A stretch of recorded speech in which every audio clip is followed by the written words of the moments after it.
В следващото упражнение ще се научим как се изчертават кухненски модули. Отваряме програмата Акадро, избираме от менюто Кухни долен ред. Като за начало ще започнем с краен модул, който искаме да е на 350 мм.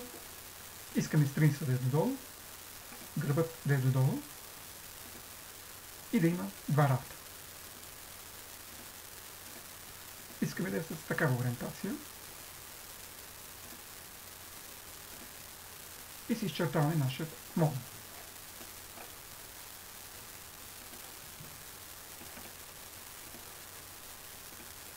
След това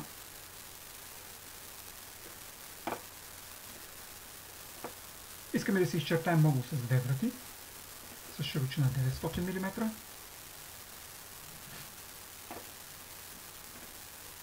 Два рафта, да има делителна страница. Избираме си точка на долепване.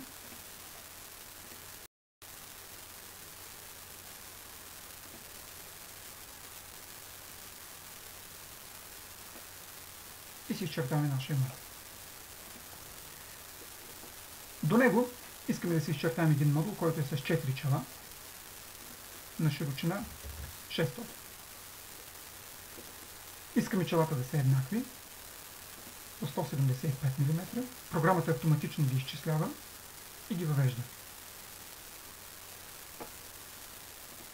Избираме си също точка на долепване, натискаме бутона Изчертай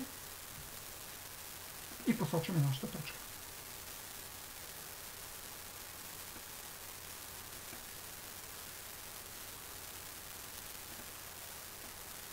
Така изчертахме три кухненски модула и можем да ги погледнем.